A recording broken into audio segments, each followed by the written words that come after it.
Hello friends, మనం APPSC group 2 screening test previous year questions చూస్తున్నాం కదా. నెక్స్ట్ క్వశ్చన్ చూద్దాం. నెక్స్ట్ క్వశ్చన్ వచ్చి which of the following is not correctly match. So మనకి ఇక్కడ ఏమి ఇచ్చారంటే ఆర్గనైజేషన్ ఇచ్చారు, దానికి రిలేటెడ్ పర్సన్ ఇచ్చారనమాట. సో మనకి ఈ క్వశ్చన్ వచ్చి ఇది 19th 20th సెంచురీలో సోషియో రిలీజియస్ రిఫార్మ్స్ మూమెంట్స్ ఆ టాపిక్ నుంచి క్వశ్చన్ వచ్చిందనమాట. సో మనకి ఇప్పుడు ఇక్కడ మ్యాచింగ్ ఈ దీంట్లో సరిపోవాలనేది నాట్ కరెక్ట్లీ మ్యాచ్. సో మన క్వశ్చన్ జాగ్రత్తగా చూసుకోవాలి. కరెక్ట్గా మ్యాచ్ అయింది కాదు, కరెక్ట్గా మ్యాచ్ కానిది అడిగారు. సో మనకి చాప్టర్ మనం కనుక నీట్గా చదువుకుంటే ఐడియా ఉంటే పెట్టచ్చు. దీంట్లో కొన్ని తెలిసినా పెట్టచ్చు, లేదంటే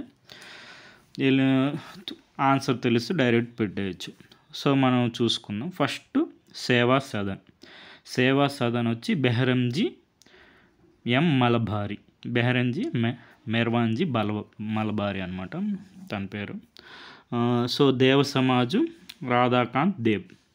సో ఇట్లా ఉన్నాయి కదా. మనకి సోర్స్ వచ్చి లూసెంట్ జీకేలో మొత్తం ఒక పెద్ద టేబుల్ ఉంటుంది. మొత్తం 19th 20th సెంచురీ మొత్తం అన్ని ఆర్గనైజేషన్స్, పర్సన్స్, ఇయర్స్ ఇట్లా ఉంటాయి. అవి చూసుకొని చూసుకోండి. ఫస్ట్ దొరికేసిన ఆన్సరు ఫస్ట్ థర్డ్ వన్ చూడండి. ధర్మసభ ఎవరు ఫౌండరు? రాధాకాంత్ దేవ్. సో మనకి ఇక్కడ ఏమని ఇచ్చారు? దేవ సమాజ్ అని ఇచ్చారు. రాధాకాంత్ దేవ్ గారు దేవ సమాజ్ని స్థాపించలేదు, ధర్మసభని స్థాపించారు. సో మనకి ఇది కరెక్ట్ మ్యాచ్ కాదు. అయితే దేవ సమాజ్ని ఎవరు స్థాపించారంటే శివనారాయణ అగ్నిహోత్రి గారు స్థాపిస్తారనమాట. మనకి ఇక్కడ చూసుకోండి, దేవ సమాజ్లో శివనారాయణ్ అగ్నిహోత్రి. మనకి ఐడియా ఉంటే ఈజీనే, లేకపోతే కష్టమే క్వశ్చన్. సో మనం ఏం చేస్తూ ఉండాలంటే ఈ టేబుల్ని మనం నీట్గా ఒకసారి రాసుకొని ఎగ్జామ్ ముందుకు వెళ్ళేటప్పుడు చూసుకుంటే రివిజన్ చేసుకుంటే మనకి ఆప్షన్స్ని ఎలిమినేషన్ కూడా మనకి యూజ్ అవుతుంది అనమాట. సో మనం వీటిలన్నింటిలో ఒకసారి చూద్దాం. నెక్స్ట్ మిగతావి కరెక్ట్ మ్యాచ్ ఉన్నాయి కాబట్టి అవి గుర్తుపెట్టుకోండి. మిగిలిన ఎగ్జామ్స్, రాబోయే ఎగ్జామ్స్లో ఇవి ఆప్షన్స్లో కూడా ఉండొచ్చు. ఇప్పుడు సేవా సమితి అనేది పండిత్ హృదయనాథ్ కుజ్రు గారే స్థాపిస్తారు. సో ఇది గుర్తుపెట్టేసుకోండి. బహుజన సమాజ్ కూడా మనకి ముకుందరావు పాటిల్ గారు స్థాపిస్తారనమాట. సో మనకి ఇక్కడ రాంగ్ కరెక్ట్గా మ్యాచ్ కానిది ఏంటంటే దేవ సమాజు శివనారాయణ అగ్నిహోత్రి గారు ఉండాల్సింది, రాధాకాంత్ దేబ్ ఉండాలి. దాని ప్లేస్లో ఇక్కడ ధర్మసభ అని ఉంటే మాత్రం మళ్ళీ అది కరెక్ట్ అవుతుంది. సో అట్లా చూసుకోండి. ఇది మనకి సోర్స్ వచ్చి లూసెంట్ జనరల్ నాలెడ్జ్ బుక్. ఇక్కడ చూసారు కదా, బహుజన్ సమాజ్ ముకుందరావు పాటిల్ గారు. సో ఇది లూసెంట్ జనరల్ నాలెడ్జ్ బుక్. మనకి ఆన్సర్ వచ్చేసింది దేవ సమాజు రాధాకాంత్ దేబ్ కాదు, శివరాయణ అగ్నిహోత్రి గారు. సో అది రాంగ్ అనమాట, సరిపోలేదు. సో మనకి ఈ క్వశ్చన్ ఎందుకు వచ్చింది? మనకి క్లియర్గా మెన్షన్ చేస్తున్నారు, social and religious reform movements in the 19th and 20th century. ఇవన్నీ కూడా మనకి 19th 20th సెంచురీలో social and religious reform movements అనమాట. సో అవన్నీ చూసుకోండి. ఇక్కడితో మనకి ఆన్సర్ అయిపోయింది. మిగతా ఏంటంటే అడిషనల్ ఇన్ఫర్మేషన్ అనమాట.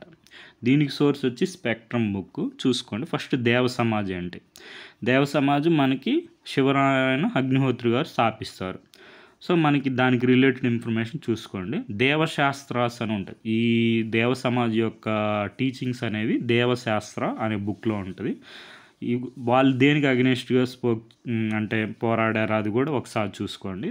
మనకి శివనారాయణ అగ్నిహోత్రి గారు చైల్డ్ మ్యారేజ్కి అగెనిస్ట్ అనమాట. సో అది చూసుకోండి. నెక్స్ట్ మనకి ఇంకో ఆప్షన్ ఉంది కదా, ధర్మసభ ఆప్షన్ లేదు. రాధాకాంత్ దేబ్ గారు ఉన్నారు. మనకి రాధాకాంత్ దేబ్ గారు స్థాపించి వచ్చింది ధర్మసభ అనేది ఆర్థోడాక్స్ సొసైటీ అనమాట. మనకి 2 సోషల్ అండ్ రిలీజియస్ మూమెంట్స్ ఉంటాయి. ఒకటి రివైవలిస్ట్, ఇంకోటి రివైవలిస్ట్ అంటే మనకు పురాతన కాలం ఉన్న సంస్కృతిని తీసుకురావాలని కొన్ని ప్రయత్నిస్తాయి, కొన్ని ఏంటంటే మనం రిఫార్మ్స్ తీసుకురావాలని కొన్ని ప్రయత్నిస్తాయి. సో మనకి ధర్మసభ అనేది ఆర్థోడాక్స్ సొసైటీ అనమాట. స్టేటస్ కోని మెయింటైన్ చేయాలనుకుంటే సోషల్ రిలీజియస్ మ్యాటర్స్లో. అందుకే అబాలిషన్ ఆఫ్ సతిని కూడా మనకి అపోజ్ చేస్తుంది. సో మనకి ఇట్లాంటివి కొద్ది జాగ్రత్తగా చూసుకోవాలి. మనం ఫ్లోలో అబాలిషన్ ఆఫ్ సతీని ఎవరు సపోర్ట్ చేస్తారో అనుకుంటారు. అంటే అగెనిస్ట్ సతిని నిషేధిస్తుంటే మనం ఎవరు ఆపుతారో అనుకుంటాం. కానీ ధర్మసభ అనేవాళ్ళు అపోజ్ చేస్తారు. ఎందుకంటే బ్రిటిషర్స్ మన రిలీజియస్ విషయాల్లో ఇంటర్ఫియర్ అవుతున్నారు అని చెప్పి వీళ్ళు ఒక పిటిషన్ కూడా సబ్మిట్ చేస్తారు. సో ఇలాంటివన్నీ కొద్దిగా జాగ్రత్తగా చూసుకోండి. నెక్స్ట్ సేవా సదన్ బెహరంజీ మెర్వాన్జీ మల్బారీ గారు స్థాపిస్తారు.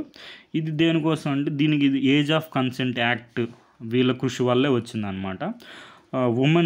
ఉమెన్ అంటే మహిళలకి ఎక్స్ప్లాయిట్ అయిన వాళ్ళందరినీ వీళ్ళు ఆదరించి డెస్ట్యూట్ ఉమెన్కి అంటే నిరాదరణ లేకుండా ఉంటారు కదా, ఆదరణ లేకుండా ఉంటారు కదా, వాళ్ళందరికీ ఎడ్యుకేషన్ చెప్పడం, మెడికల్ అండ్ వెల్ఫేర్ సర్వీసెస్ అన్నీ ప్రొవైడ్ చేస్తుంది అనమాట.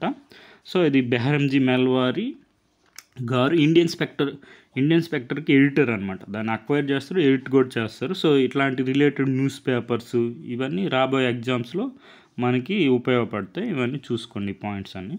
సో మనకి సోర్స్ వచ్చి spectrum modern India, a brief history of modern India book. So మనకి అన్నీ ఆన్లైన్లో చూసుకుంటే మనకి ఈసారి వచ్చి మనకి ముకుందరావు పాటిల్ గారు మనకేం స్థాపిస్తారు, బహుజన సమాజ్. ఇది ఎక్కడ వీళ్ళ రిలేటెడ్ పత్రిక ఏంటి, దిన్ మిత్ర అనమాట. సో మనకి మహారాష్ట్ర ప్రాంతం సతారా ప్రాంతంలో ఇది స్థాపిస్తారు. మనకి ఇలాంటివి కూడా ఇంపార్టెంట్ చూసుకోండి. తమాషా అనేది అక్కడ ఫోక్ డ్రామా ట్రెడిషన్ అనమాట. ఇది మనకి ఈ బహుజన సమాజ్ యొక్క ఆదర్శ భావాలను ప్రచారం చేయడంలో మనకి ఈ తమాషా అనేది మనకి యూజ్ అయింది. ఈ ఫోక్ ట్రెడిషన్, డ్రామా ట్రెడిషన్ అనేది కూడా యూజ్ అయిందనమాట. బహుజన సమాజ్ అనేది మనకి బ్రాహ్మణులకి వ్యతిరేకం అనమాట. సో అది చూసుకోండి. ఇవన్నీ మనకి ముస్లిం కమ్యూనిటీస్ని, మార్జినల్ కమ్యూనిటీస్ని, అన్టచబుల్స్ని వీళ్ళందరినీ సపోర్ట్ చేస్తూ వాళ్ళ యొక్క ఇంట్రెస్ట్ని వాళ్ళు డిఫెన్స్ చేస్తుండేది మనకు బహుజన సమాజం ముకుందరావు పాటిల్ గారు.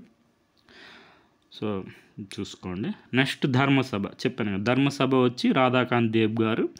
ఇది మనకేంటంటే ఇక్కడ మనకి రాజా రామ్మోహన్ రాయ్ గారు, హెన్రీ వివిన్ డెరోజా గారు వీళ్ళందరూ అభ్యుదయ భావాలతో రిఫార్మ్స్ తీసుకురావాలి అంటుంటే వాళ్ళకి అగ్నెస్ట్గా స్థాపించింది ఇది ధర్మసభ అనమాట.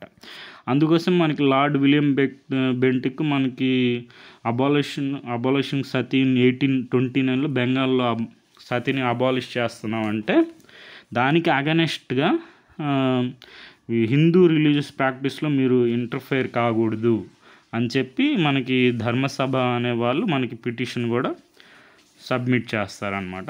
ఇదంతా ఒకసారి చూసుకోండి.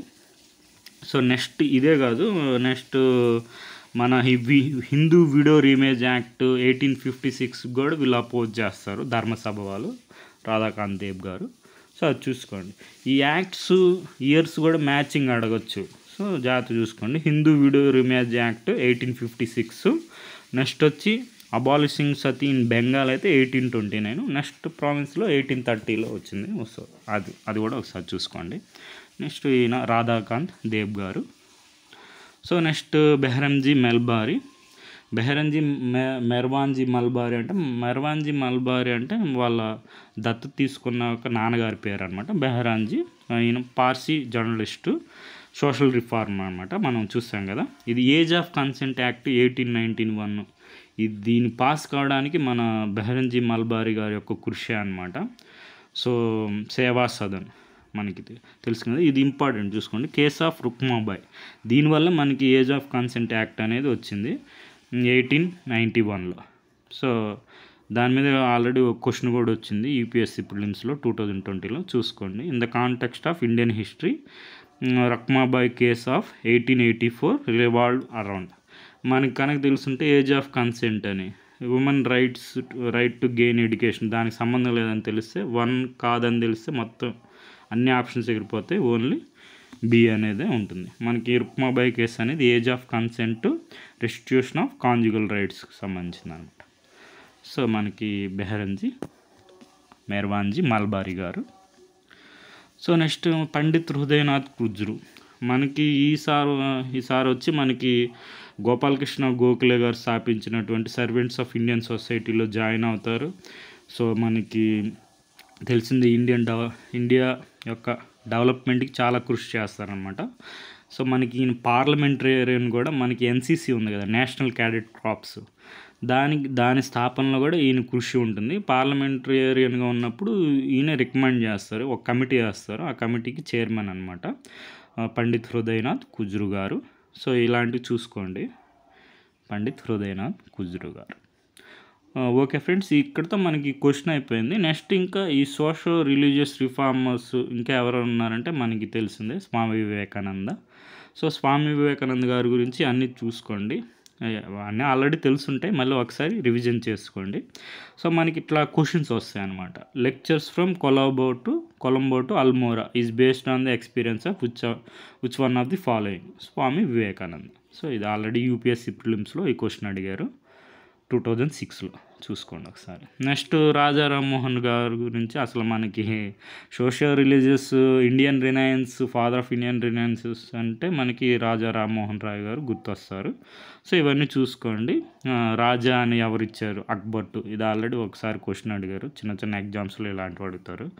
సో నెక్స్ట్ మనకి హిందూ కాలేజ్ని సెటప్ చేయడంలో కూడా మనకి రాజా రామ్మోహన్ రాయ్ గారి యొక్క కృషి ఉందన్నమాట. ఆ క్వశ్చన్ని మనకి అడిగారు యూపీఎస్సీ ప్రిలిమ్స్లో, చూసుకోండి.